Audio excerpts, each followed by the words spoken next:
कंकालमालभरणं करालविकृताननं घोरवपुस्वरूपं भैरवमम्बुजनेत्रमीडे शिवं श्मशानालयवासिनं तम्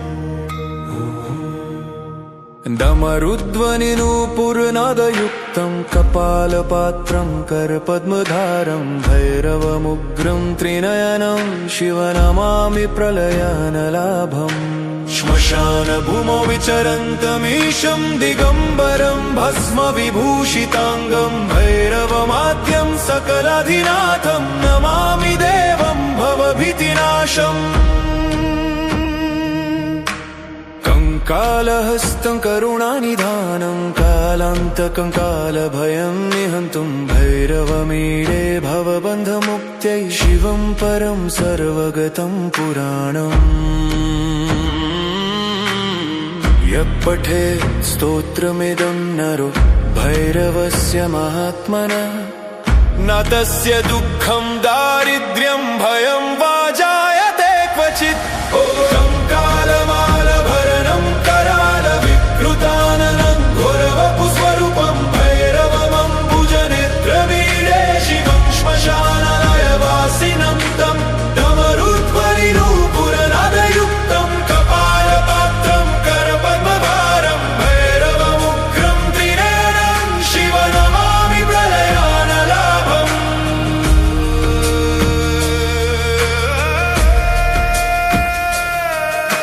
श्मशानभूमौ विचरन्तमीशं दिगम्बरं भस्मविभूषिताङ्गं भैरवमाद्यं सकलाधिनाथं नमामि देवं भवभीतिनाशम्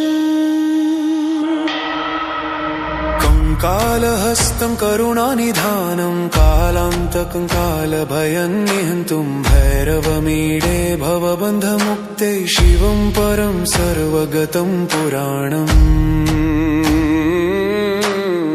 यः पठेत् स्तोत्रमिदं नरो भैरवस्य महात्मनः न तस्य दुःखं दारिद्र्यं भयं वा जायते क्वचित्। कालमालभरणं करालविकृताननं घोरवपुस्वरूपं भैरवमम्बुजनेत्रमीडे शिवं श्मशानालयवासिनं तं डमरुध्वनिनूपुरनादयुक्तं कपालपात्रं करपद्मभारं भैरवमुग्रं त्रिनयनं शिवनमामि प्रलयानलाभम्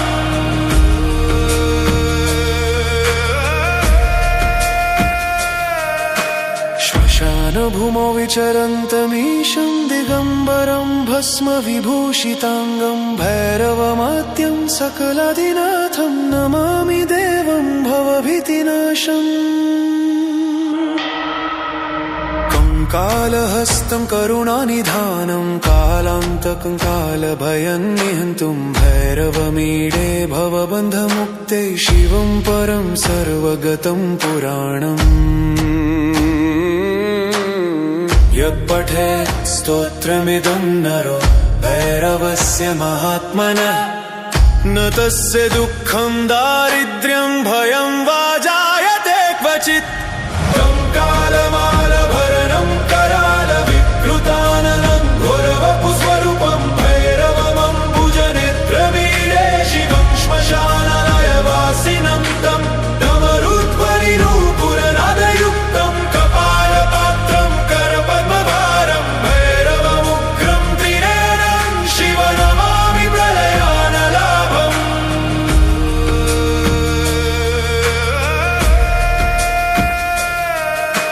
श्मशानभूमौ विचरन्तमीशं दिगम्बरं भस्मविभूषिताङ्गं भैरवमाद्यं सकलाधिनाथं नमामि देवं भवभीतिनाशम् कालहस्तं करुणानिधानं कालान्तकं कालभयं निहन्तुं भैरवमीडे भवबन्धमुक्ते शिवं परं सर्वगतं पुराणम्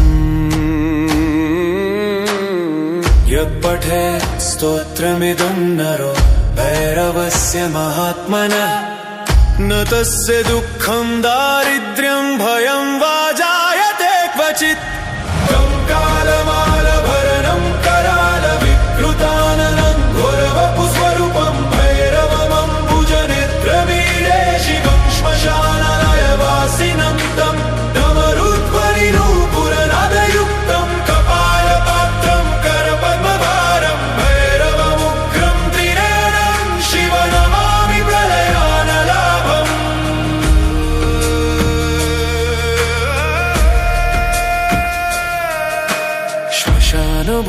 विचरन्तमीशं दिगम्बरं भस्मविभूषिताङ्गं भैरवमाद्यं सकलादिनाथं नमामि देवं भवभीतिनाशम् कालहस्तं करुणानिधानं कालान्तकं कालभयन्निहन्तं भैरवमीडे भवबन्धमुक्ते शिवं परं सर्वगतं पुराणम् यत्पठेत् स्तोत्रमिदं नरो भैरवस्य महात्मनः न तस्य दुःखं दारिद्र्यं भयं वा जायते क्वचित् कालमालभरणं करालविकृताननं घोरवपुस्वरूपं भैरवमम्बुजनेत्रमीडे शिवं श्मशानलयवासिनं तं डमरुध्वनिनूपुरनादयुक्तं कपालपात्रं करपद्मभारं भैरवमुग्रं त्रिनयनं शिव नमामि प्रलयानलाभम्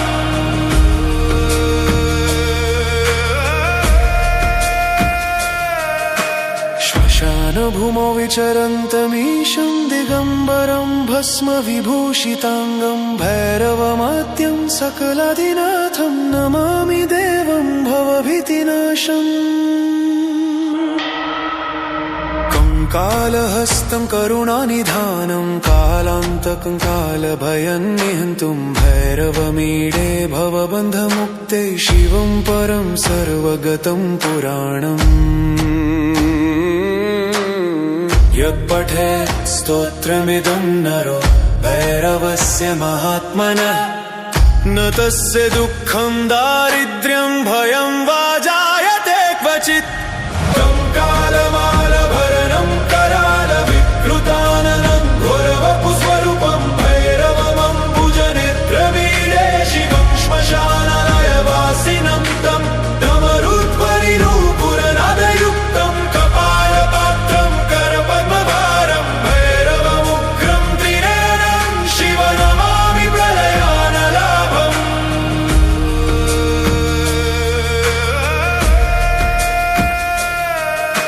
श्मशानभूमौ विचरन्तमीशं दिगम्बरं भस्मविभूषिताङ्गं भैरवमाद्यं सकलादिनाथं नमामि देवं भवभीतिनाशम् कालहस्तं करुणानिधानं कालान्तकं कालभयन्निहन्तं भैरवमीडे भवबन्धमुक्ते शिवं परं सर्वगतं पुराणम् यत्पठेत् स्तोत्रमिदं नरो भैरवस्य महात्मनः न तस्य दुःखं दारिद्र्यं भयं वा जायते क्वचित् कालमालभरणं करालविकृताननं घोरवपुस्वरूपं भैरवमम्बुजनेत्रमीडे शिवं श्मशानलयवासिनं तं डमरुध्वनिनूपुरनादयुक्तं कपालपात्रं करपद्मभारं भैरवमुग्रं त्रिनयनं शिव नमामि प्रलयानलाभम्